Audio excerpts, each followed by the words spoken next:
Bonjour tout le monde, bienvenue au CMA. On est très content d'accueillir nos amis et nos nouveaux amis aujourd'hui pour la première conférence en géographie qu'on organise au CMA depuis notre existence, qui date de 6 ans. Aujourd'hui, on a le grand plaisir d'inviter le Dr Tarek Robani, géographe du département de géographie, boursier de l'Institut américain d'études maritime en 2010 pour l'étude comparative du littoral marocain, qui va présenter aujourd'hui sur le thème de l'homme et l'environnement sur le littoral ouest de l'Algérie. Enjeux fonciers, outils de gestion et conflits d'usage. Donc sans trop parler, car en fait, je ne peux pas vraiment beaucoup ajouter, à part dire que je suis personnellement un fan de géographie, je sais directement la parole et yes. So, first of all, thanks a lot to RCMA to give me this opportunity to discuss and present a part of my research on the west coast of Algeria.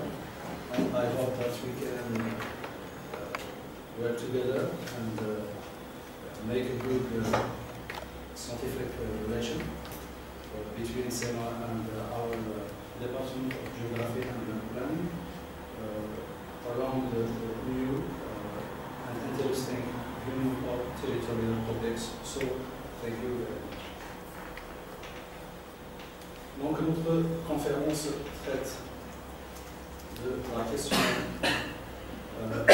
environnement dans le littoral ouest de l'Algérie à travers l'entrée du foncier, c'est-à-dire tout ce qui est enjeu actuel, jeu d'acteurs, conflit d'usage et conflit de gestion. Pour nous, les géographes, l'homme est le moteur de tout changement sur l'environnement à travers l'urbanisation ou le développement des activités économiques. Et l'environnement est le support de cette dynamique. Il est peut-être perçu comme un écosystème composé d'éléments biotiques et abiotiques qui s'interagissent avec l'action anthropique. Cet environnement est une situation de difficulté ou de déséquilibre si cette dite action dépasse sa capacité de tolérance ou de régénération. Donc pourquoi les littoraux en général et celui de l'Ouest en particulier? Les littoraux sont par définition des espaces convoités et fragiles, milieu d'interface et d'échange entre milieu marin et terrestre, riche en biodiversité et en ressources naturelles. Actuellement, plus de 50% de la population mondiale urbaine actuelle occupe le littoral ou les littoraux, et l'Algérie n'échappe pas à cette situation puisque les plus grandes villes et les plus importantes structures industrielles et portuaires occupent les espaces côtiers. Dans l'ouest algérien, les communes à façade maritime au sud littoral sont les unités spatiales les plus densément peuplées et les mieux équipées. Cette disparité, connue sous le terme de littoralisation, est due à la combinaison de plusieurs facteurs à la fois naturels, historiques, socio-économiques et politiques. Elle est appelée pour la région ouest à être renforcée à travers les multiples projets qui sont approuvés par les différents instruments d'aménagement du territoire. Cette littoralisation est peut-être analysée ou approchée à travers plusieurs indicateurs quantitatifs ou qualitatifs, tels que la démographie, la mobilité, l'investissement ou l'emploi, ou à travers la demande sur des ressources naturelles telles que l'eau et l'énergie, mais elle est peut-être approchée par l'indicateur du foncier. Cet indicateur important, nous jugeons qu'il est très pertinent, car la question foncière est l'élément commun dans tous les rapports de force. Elle mobilise les stratégies d'acteurs et met à l'épreuve les instruments d'aménagement. Par ailleurs, sa faible maîtrise conduit à des déséquilibres environnementaux et à l'émergence de situations de risque naturel. Sur la base de cette réflexion introductive, nous avons structuré notre problématique autour de 3 grands questionnements. Donc, quelles sont les zones les plus exposées aux enjeux fonciers?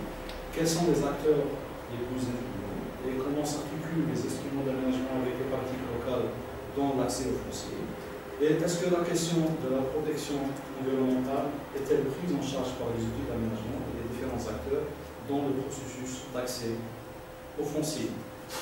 Pour répondre à ces questions, nous avons mené plusieurs visites de terrain et effectué des enquêtes et des entretiens avec les différents acteurs du territoire durant notre recherche doctorale et post-doctorale.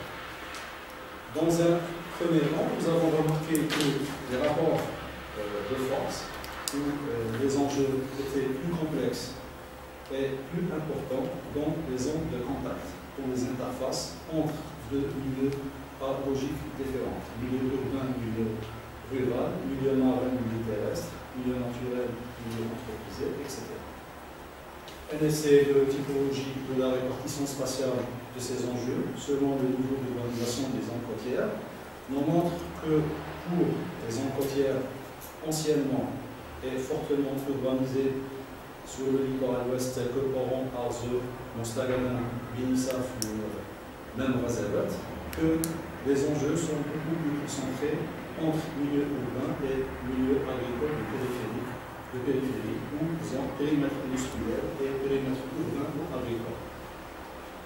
Par ailleurs, pour les zones en voie d'urbanisation, telles que Aïntok, Jboun, Sibiu, Chak, Stidia, etc., les enjeux sont beaucoup plus concentrés sur les zones de rivage entre milieu marin et milieu urbain. Enfin, pour les zones faiblement urbanisées, les enjeux sont beaucoup plus concentrés entre milieu anthropisé et milieu toujours dans un état naturel. Pour mieux comprendre, donc pour le dernier cas, on a marqué la terre cas, mais pour mieux comprendre les spécificités locales, on va prendre un exemple. On va étudier un exemple pour chaque zone côtière. Donc la MACTA pour les zones non urbanisées, Aïntok pour les zones en voie d'urbanisation et Arzew pour les zones côtières fortement urbanisées. Donc pour la MACTA, il s'agit d'une zone côtière qui englobe les seuls marées en contact avec la mer dans l'ouest algérien. Ces marées ont été classées en tant que zone humide en 2001 dans le cadre de la convention Ramsar ratifiée par l'Algérie en 1987. Suite à ce classement international, certaines mesures à l'échelle nationale ont été entreprises. En 2003, dans le cadre de la loi littorale algérienne, un classement a été effectué de la zone côtière dans une zone pertinente à protéger par le plan d'aménagement côtier, le PAC. En 2004, une délimitation a été menée à l'intérieur de la zone humide par le cadastre de la wilaya de Mascara, de deux domaines, un domaine forestier public de l'État et un domaine agricole privé de l'État. Dans le domaine agricole, on trouve des exploitations agricoles individuelles et collectives issues des ex-fermes coloniales et des terres excédentaires qui sont intégrées dans le domaine privé mais qui restent à l'état naturel. C'est des terres qui n'ont été jamais partagées. Donc, en 2004, une étude a été confiée au bureau d'études coraniques EcoVert pour la conception d'un plan de protection de la zone humide. Et ce bureau dégage 3 niveaux de protection à l'intérieur de la zone humide. Une zone intégrale de 10 000 hectares où l'accès est strictement interdit. Une zone intermédiaire où l'activité est fortement contrôlée et une zone périphérique. En 2005, c'était l'année d'application des mesures de protection. Et en 2006, un bornage physique des limites de la zone intégrale a été entamé par les services des forêts. Les acteurs dans cette zone côtière sont les agriculteurs locaux. L'État, à travers ces deux administrations, la direction des forêts et la direction des services agricoles, les habitants locaux, les chasseurs qui se sont reconvertis en braconniers suite à la suspension des autorisations de chasse durant les années 90 pour des raisons sécuritaires, On a les élus, les assemblées populaires des 5 ou 6 communes qui partagent la zone humide qui s'étale sur une superficie de 44 500 hectares. Et on a des bergers guibliers. Les bergers guibliers sont des nomades issus des tribus khmiennes et du Belge, qui viennent des hautes plaines oranaises avec leur famille et qui campent dans la montagne pendant certains temps de l'année et qui pratiquent le pâturage. Donc le balisage qui a été entamé par les services des forêts en 2006, c'était beaucoup plus une stratégie qui servait deux objectifs. Le premier objectif, c'est de concentrer face au manque de moyens des efforts de protection de la zone humide sur la zone la plus fragile, c'est-à-dire la zone intégrale du hectare. Et le deuxième objectif, c'était d'éviter d'éventuels conflits avec les services des forêts qui détenaient la gestion des domaines privés de l'État. Donc, le balisage se fait à travers la position de 14 points, ici en ligne rouge, autour de la zone intégrale. Si cette opération, depuis cette opération de balisage en 2006, les gardes forestiers ont dressé plusieurs procès-verbaux et saisi un important matériel qui servait au défrichement à l'intérieur de la zone intégrale. Si cette opération était efficace contre les agriculteurs, elles étaient sans effet contre les chasseurs et encore moins contre les guibliers. Pourquoi? Et ceci pour plusieurs raisons. Les chasseurs commençaient à chasser durant la nuit pour éviter les contrôles des gardes forestiers. Mais la chasse nocturne a fortement diminué la capacité des chasseurs à sélectionner le gibier et ils tiraient souvent sur les espèces protégées telles que le flamand rose pour l'apicacine des marais par exemple. Pour les guibliers, ceci peut être expliqué par l'inadaptation du système juridique algérien avec le mode de vie des nomades, car la procédure qui suit la verbalisation pour contenant et package illicite consiste à l'envoi par la justice de convocations officielles écrites par courrier postal. Le nomade n'ayant pas d'adresse fixe, des procédures judiciaires qui ne bougent pas.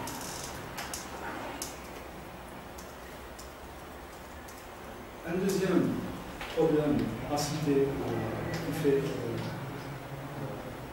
qui contraint à la gestion de la zone côtière de la Malta, c'est les terrains, c'est la difficulté de donner une vocation au terrain excédentaire qui se trouve entre la zone intégrale et la zone agricole. De point de vue écologique, ces terrains sont des espaces brûlés et des lieux de nidification pour les oiseaux migrateurs. Ce sont des terrains très sollicités et convoités à la fois par les guibliers et par les agriculteurs, et leur exploitation se fait généralement suite à un processus de négociation. Comment ça? Les exploitants qui ont des terres,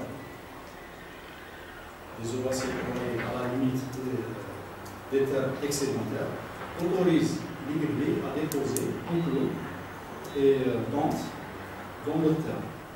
En contrepartie, le guiblier finance les travaux de défrichement, les semences et les labours.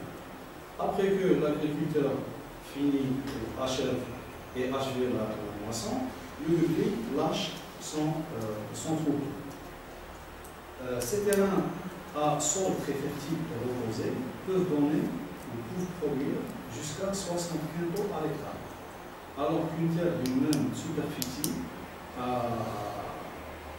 bon sol ne peut dépasser les 20 quintaux à l'hectare, ce qui explique la convoitise ou la concurrence sur leur exploitation.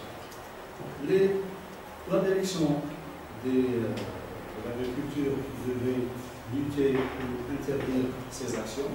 Au contraire, elle encourage leur défrichement et œuvre pour leur partage et leur mise en valeur agricole, cette volonté se trouve bloquée par un décret présidentiel qui interdit et qui suspend toute attribution de nouvelles terres pour mise en valeur agricole. Parfois, des confrontations caractérisent les relations entre l'hybride et l'agriculteur. Les agriculteurs concernés ou impliqués sont des personnes qui n'étaient pas associées au processus de négociation. Ils perçoivent l'hybride comme des envahisseurs et œuvrent pour la protection de ces terres, pour un éventuel partage ou mise en valeur agricole. Les élus voient dans ces arrangements un enjeu, ces arrangements par rapport aux élus, c'est un enjeu électoral. Ils œuvrent pour le maintien de ces arrangements, ces négociations. Ils perçoivent l'exploitation des ressources naturelles de la Malta comme une manière ou une solution de développer au maximum leur commune rurale.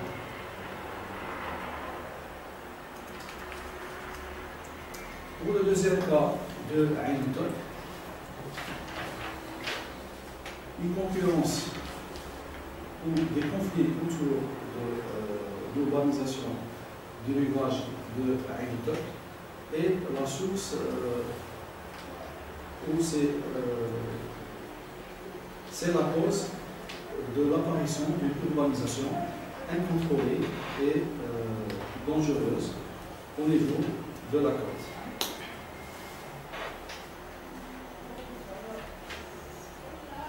Sur les plages d'Ain Tok, il est fréquent de voir des maisons qui empiètent totalement ou partiellement sur le domaine public maritime. En Algérie, la législation qui réglemente l'urbanisation de la côte, elle est structurée en 3 lois. On a la loi littorale du 5 février 2002, la loi d'urbanisme et d'aménagement des territoires du 1er décembre 1990 et la loi du Gouvernement du 3 novembre 1991. Cette législation interdit l'urbanisation sur le banc du territoire de 100 mètres de large à partir du rivage et de 300 mètres en cas de fragilité de l'écosystème littoral. La largeur est calculée horizontalement à partir des points de niveau d'eau et normalement matérialisée par des bornes. Ces bornes représentent en même temps la limite terrestre du DPR. Ces limites peuvent être révisées de temps en temps si la morphologie de la plage change. Des constructions ou des activités nécessitant la proximité immédiate de l'eau peuvent toutefois être autorisées. Donc ces restrictions devraient normalement assurer une occupation équilibrée et utilisée du rivage. Cependant, les dépassements constatés sur les plages d'Ain Tok montrent l'inverse et les difficultés d'application de ces outils peuvent être expliquées par 3 facteurs. Donc, le premier facteur, c'est le décalage temporel entre l'urbanisation ancienne de la baie et qui date la fin du 19e siècle et l'apparition relativement récente des outils de protection. Donc, la loi sur l'urbanisme date de 1990 et la loi littorale date de 2000. Ils peuvent également relever de la faiblesse ou l'absence de culture maritime imputée à la réappropriation de la ville après l'indépendance en 1962 par des citoyens venus pour l'essentiel des ans antérieurs, de Gaïa de Vélizen, de Saïda, de Thierry, de Sidi Abbas, etc. Il s'explique toutefois principalement par les pratiques mises en œuvre à l'échelle locale. La pratique la plus répandue consiste à l'obtention des habitants d'une autorisation de voirie de la part des services techniques de l'APC de Ain Tok. En profitant de cette autorisation, ces derniers construisent d'autres étages. On voit très bien cela sur la photo numéro 1. D'autres habitant sur la base d'une entente officieuse, occupent les interstices et construisent des avancées en béton qui justifient leur acte par la nécessité de se protéger de l'avancée de la mer, parce que vous voyez ici qu'on est très proche du trait de côte. Et ils justifient ça aussi par la harma.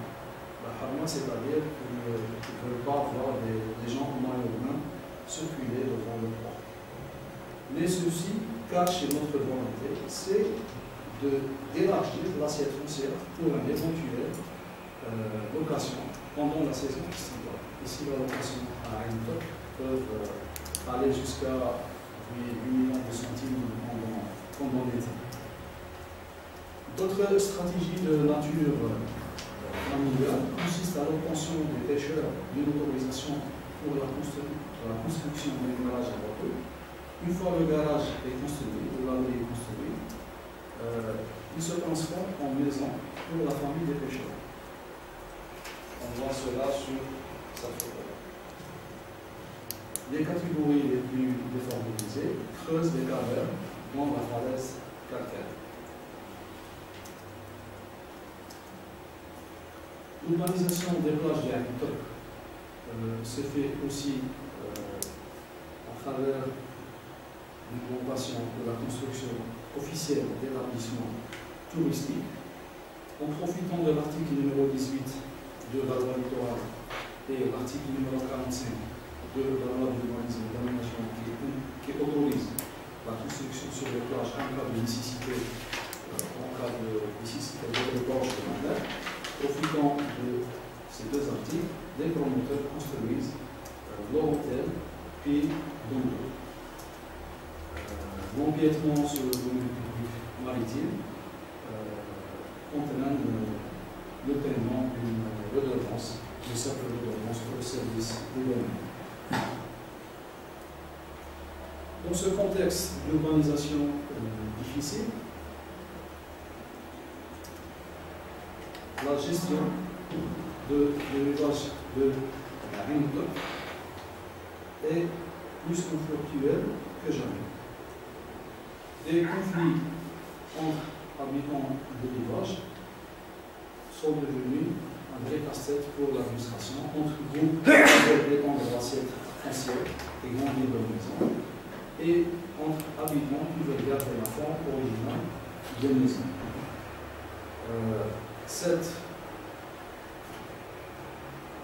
Ces malentendus sont à l'origine d'une faible cohésion sociale qui empêche et bloque la mise en valeur de toute éventuelle action de protection de l'élevage. Notre solution pour assurer la situation à Habitok à travers le plan d'occupation du sol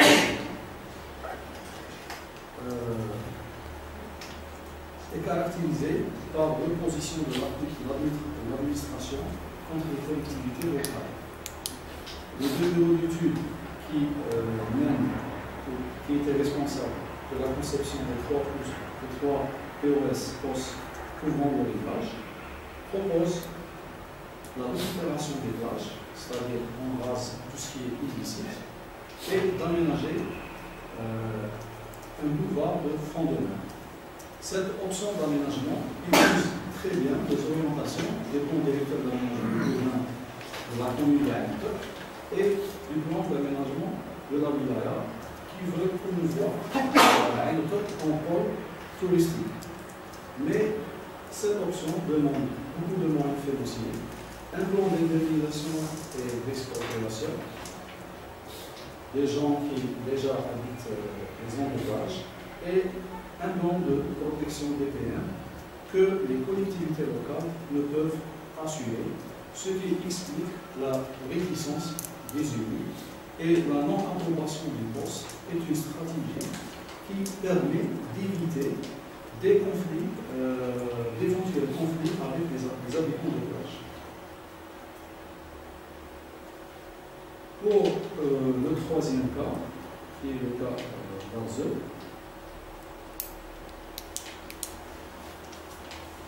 aux agglomérations de la baie d'Arzeu, agglomération coloniale, c'est greffé une importante plateforme pétrochimique gérée par la GZIE, l'entreprise de gestion de la zone industrielle, sous la tutelle de la compagnie publique de la Somalie.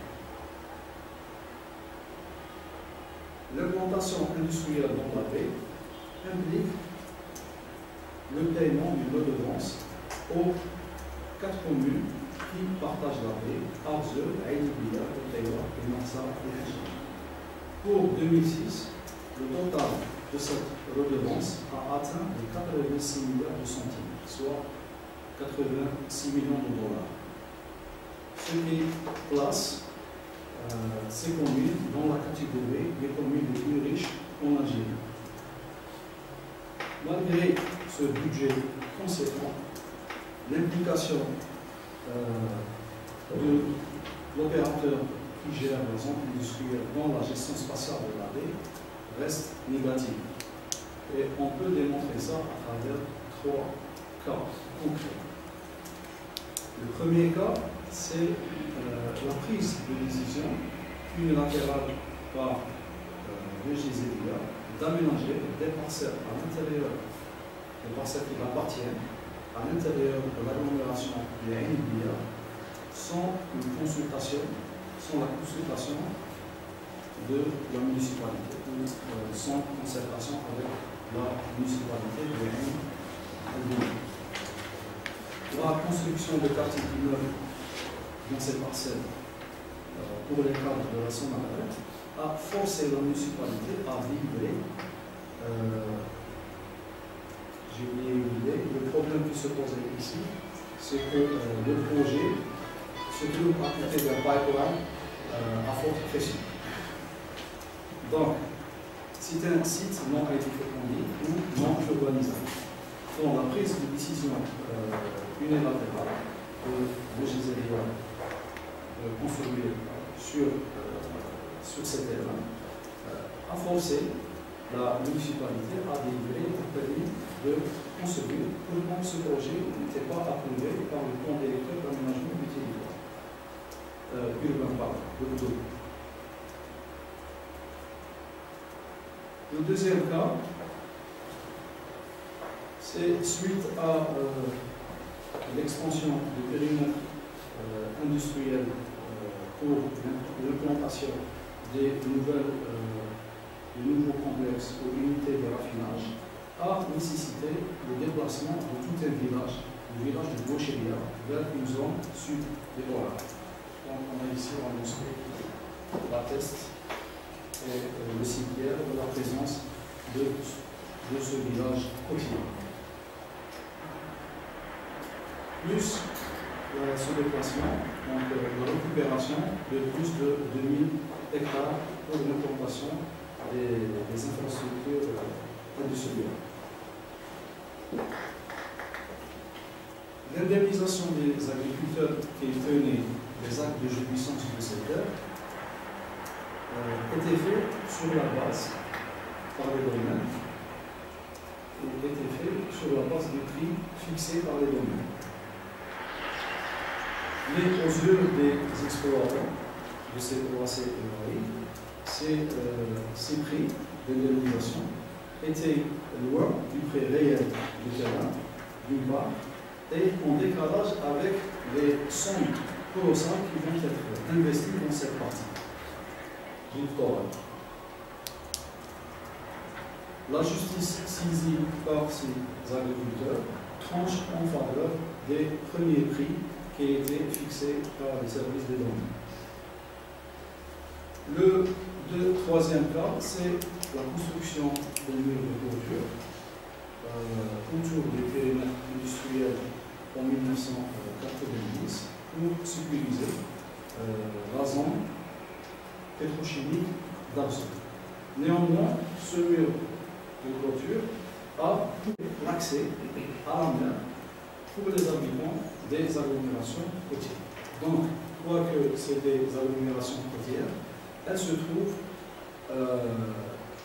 coincé ou enclavé entre le mur de clôture d'une part et l'autoroute qui mène de Mostaganem à Oran.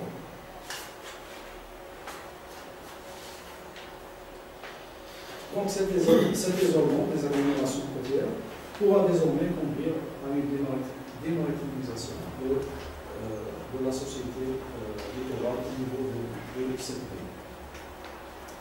Donc, comme conclusion, la gestion foncière au niveau du littoral ouest-algérien, elle est caractérisée par une faiblesse des outils en matière d'accès au foncier littoral et de protection de l'environnement, un décalage entre la réalité du terrain et des orientations prévues en matière d'aménagement, une absence de contrôle favorisant l'émergence de pratiques à la limite de la vitalité dans l'occupation des zones fragiles, la faible coordination entre les acteurs du territoire et absence de plateforme pour la résolution des conflits d'usage, et enfin la non-intégration de la question environnementale dans le processus du développement économique. Donc, pour ce qui est perspective de la recherche, donc on a deux objectifs. Le premier est d'approfondir l'analyse dans un certain nombre de sites littoraux algériens autour de la mise en œuvre, de la réflexion sur la mise en œuvre d'une stratégie de gestion intégrée des eaux. Donc, nous sommes déjà sur un projet PNR intitulé Étude des formes de dégradation environnementale pour la réhabilitation des sites de carrière. L'objectif, c'est de restaurer et de réfléchir sur la restauration de l'école immobilière par l'intégration de tous les acteurs et par l'intégration de l'approche participative. Deuxièmement, c'est de faire des comparaisons avec d'autres cas en Maghreb pour détecter des similitudes. Et ça, c'était l'objectif un petit peu de la course EMS en 2010. C'est une course qui nous a permis d'aller sur la côte marocaine et de faire quelques contacts avec des groupes de recherche pour l'éventuel montage de projets Algérie, Maroc, Tunisie autour de la question de la gestion des entretiens en Maghreb.